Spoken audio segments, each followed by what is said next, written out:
Hello everyone and welcome back to another video of CUET with Skylights Economics Important MCQs Practice Series। आज के 10 important questions होंगे आपके topic liberalisation से। चलिए start करते हैं आज का first question. And our question is the opening up of the Indian economy led to.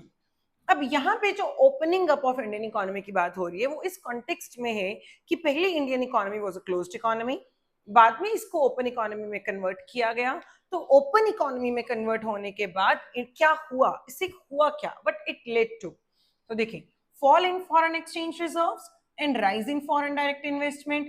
देखिए, फॉरेन एक्सचेंज रिजर्व्स फॉल नहीं कर सकते क्योंकि जब आप इंडियन इकोनॉमी को ओपन करते हो तो आपका ट्रेड बढ़ता है, बाहर से फॉरेन एक्सचेंज आएगा, तो फॉरेन एक्सचेंज रिजर्व तो बढ़ने चाहिए ना। तो ये गलत हुआ option. Rise in foreign exchange reserves, obviously foreign exchange reserves rise होंगे। And fall in foreign direct investment, जब ओपन इकोनॉमी होगी तो बाहर से इन्वेस्टमेंट्स भी तो आएंगी, तो फॉरेन डायरेक्ट इन्वेस्टमेंट फॉल नहीं करता, राइज करता है। तो यहां तक हमने इतना तो समझ लिया कि दोनों ही राइज होंगे, हमारा फॉरेन एक्सचेंज रिजर्व भी राइज होना चाहिए और हमारा फॉरेन डायरेक्ट इन्वेस्टमेंट भी राइज होगा। तो देखिए, rise in foreign exchange reserves and rise in foreign direct investment, तो ऑब्वियसली राइट आंसर होगा क्योंकि जब हम ओपन इकोनॉमी में कन्वर्ट हो जाते हैं तो हमारे फॉरेन एक्सचेंज रिजर्व भी राइज करते हैं एंड उसके साथ ही हमारी फॉरेन डायरेक्ट इन्वेस्टमेंट भी ग्रो करती है। Okay, fall in foreign exchange reserves no and fall in foreign direct investment no, ये क्लोज इकोनॉमी में होता है। ठीक है, तो the right answer is C option.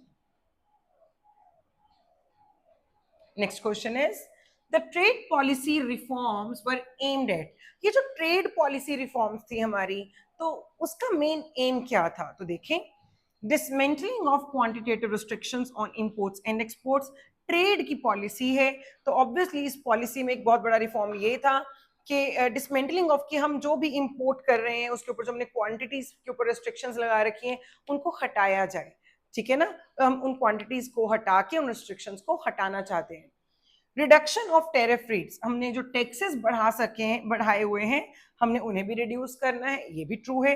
Removal of licensing procedures, जो पहले बहुत कंपलसरी था इंडिया के अंदर कि आपको लाइसेंस लेना होगा, अब वो भी हम रिमूव कर रहे हैं कंपल्शन। तो तीनों ही राइट है।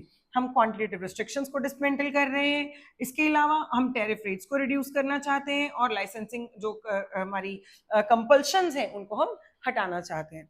तो the right answer is all of these. Next question, in India financial sector is regulated by.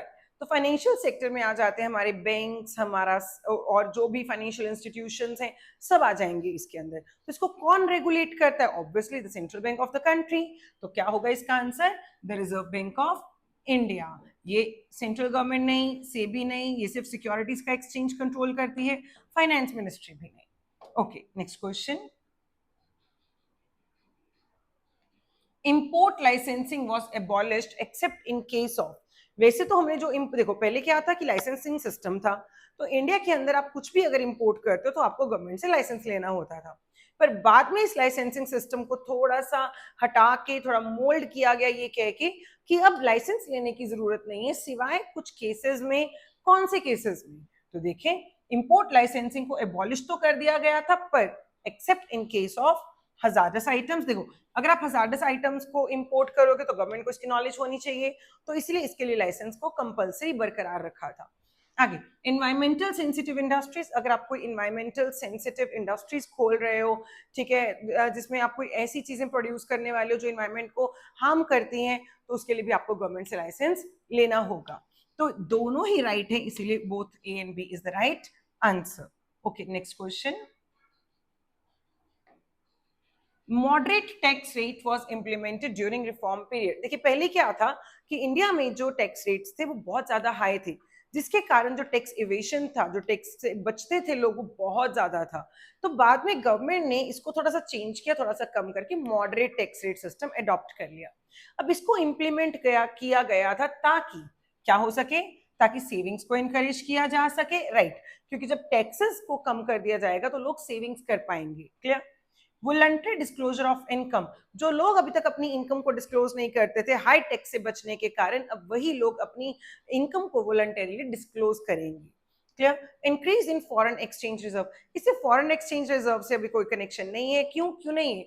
क्योंकि टैक्सेस, ये जो बात हो रही है, ये मॉडरेट टैक्स रेट जो है, ये इंपोर्ट या एक्सपोर्ट से रिलेटेड नहीं है, ये एक कंट्री के अंदर का जो टैक्सेशन स्ट्रक्चर है उसकी बात हो रही है।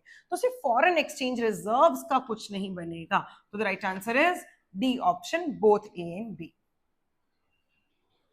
Next question, dash refers to relaxation of government restrictions. तो गवर्नमेंट की रिस्ट्रिक्शंस से रिलैक्सेशन हो, ये किस पॉलिसी के तहत होगा? तो प्राइवेटाइजेशन, डिसइन्वेस्टमेंट, ग्लोबलाइजेशन, लिबरलाइजेशन। सबसे पहले तो प्राइवेटाइजेशन नहीं, क्योंकि प्राइवेटाइजेशन में क्या होता है, सिर्फ ऑनरशिप ट्रांसफर होती है। क्लियर? डिसइन्वेस्टमेंट, इससे पहले हम देखते हैं ग्लोबलाइजेशन। ग्लोबलाइजेशन भी नहीं हो सकता, क्योंकि इसका मतलब क्या है, एक इकोनॉमी को दुनिया की बाकी इकोनॉमीज के साथ इंटीग्रेट करना। ओके, डिसइन्वेस्टमेंट भी नहीं है, क्योंकि डिसइन्वेस्टमेंट एक तरीके का तरीका है प्राइवेटाइजेशन लेके आने का, जब गवर्नमेंट अपनी इन्वेस्टमेंट्स को वापस ले लेती है, अपने शेयर्स को सेल कर देती है। तो the right answer is liberalisation, क्योंकि liberalisation is the policy, is the major under which the restrictions are either lifted और रिलैक्स्ड, या तो उन्हें रिलैक्स कर दिया जाएगा या उन्हें हटा दिया जाएगा। क्लियर? तो the right answer is D option. Okay, next question is identify which of the following is not an industrial sector reform as per economic reforms of 1991। इस क्वेश्चन का सॉल्यूशन डिस्कस करने से पहले एक इंपॉर्टेंट अनाउंसमेंट आप लोगों के लिए। अगर ऐसे ही क्वेश्चंस आप और ज्यादा प्रैक्टिस करना चाहते हैं तो स्क्रीन पे दिए गए क्यूआर कोड को स्कैन कीजिए एंड प्रैक्टिस कीजिए, और बहुत सारे मल्टीपल चॉइस क्वेश्चंस। इसके अलावा अगर आपने अभी तक की बाकी की वीडियोस को नहीं देखा है तो काइंडली आप सीयूईटी इकोनॉमिक्स की जो प्लेलिस्ट है, आप उस प्लेलिस्ट में जाइए और प्रीवियस वीडियोस को वॉच कीजिए। बिल्कुल फ्री में आप इतने सारे क्वेश्चंस की प्रैक्टिस कर सकते हो। तो अगर अभी तक आपने क्वेश्चंस की प्रैक्टिस नहीं की है तो काइंडली आप सारी वीडियोस को देखें और क्वेश्चंस की प्रैक्टिस कीजिए। ओके, अब इस क्वेश्चन को डिस्कस करते हैं। तो identify which of the following, इन सब में से कौन सी एक रिफॉर्म है जो 1991 की इंडस्ट्रियल जो इकोनॉमिक रिफॉर्म्स हैं उसके अंदर कवर नहीं होती? ओके, तो पहले देखते हैं। चलिए, तो reservation of production items earlier reserve for small scale industries. तो हमें यहाँ पे देखना है कि जो स्मॉल स्केल इंडस्ट्रीज के लिए आइटम्स को रिजर्व किया गया था, अब उनका, सॉरी यहाँ पे एक मिस्टेक है, डी रिजर्वेशन, तो अब उनको डी रिजर्व कर दिया गया। ट्रू, ये एक इंडस्ट्रियल सेक्टर रिफॉर्म है। Reduction in MRTP provisions, MRTP की जो प्रोविजंस है वो इंडस्ट्रियल सेक्टर में तो पहली बात कवर नहीं होती, तो ये राइट ऑप्शन नहीं होगा। Liberalisation of export trade, export trade को लिबरलाइज किया गया, बिल्कुल ये भी एक इंडस्ट्रियल सेक्टर रिफॉर्म है। Reduction in number of industries for public sector, जो पहले पब्लिक सेक्टर के लिए इंडस्ट्रीज रिजर्व थी, अब उनका नंबर कम कर दिया गया ताकि प्राइवेट सेक्टर भी उसमें आ सके। तो the right answer is B option, reduction in MRTP provisions. Okay, next question is in 1991 the industries reserved for the public sector were, कौन सी 1991 जब हमने इकोनॉमिक रिफॉर्म्स को अडॉप्ट कर लिया है, इकोनॉमिक पॉलिसी को नहीं को अडॉप्ट कर लिया है, तो कौन सी इंडस्ट्रीज थी जो पब्लिक सेक्टर के लिए रिजर्व कर दी गई थी पर बाकी प्राइवेट के लिए ओपन थी? तो कौन कौन सी है? Defence equipments, atomic energy generation, railway transport, all of these. तो the right answer is all of these, क्योंकि डिफेंस ऑब्वियसली हम प्राइवेट सेक्टर के हाथों में नहीं दे सकते हैं, तो वो गवर्नमेंट के हाथों रहेगा। सेकेंड, एटॉमिक एनर्जी जनरेशन, वो भी गवर्नमेंट के कंट्रोल में है। थर्ड इज रेलवे ट्रांसपोर्ट, वो भी गवर्नमेंट ने अपने ही हाथ में रखा। तो the right answer is D option. Okay, next question, foreign exchange reforms were done by, तो कैसे लाए हम foreign exchange reforms? Devaluing the rupee against foreign currency, हमने अपनी फॉरेन करेंसी के सामने अपनी करेंसी को डीवैल्यू किया, बिल्कुल किया था, डीवैल्यूएशन हुआ था 1991 में। Introducing the fixed exchange rate system, no, fixed exchange से तो हम उल्टा उठ के गए थे फ्लेक्सिबल की तरफ, है ना। तो determining exchange rate by the market access, yes, हमने फ्लेक्सिबल एक्सचेंज रेट को अडॉप्ट किया था, तो A and C is the right answer, D option is right. Okay, the next question and the last question of today's video is which of the following FIIs, foreign institutional investments, were allowed to invest in Indian financial markets in 1991? कौन से FIIs को allow किया गया था कि वो Indian financial markets में invest कर सके 1991 में?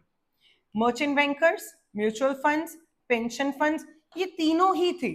मर्चेंट बैंकर्स भी था, म्यूचुअल फंड्स भी था, पेंशन फंड्स भी था। तो the right answer is all of these.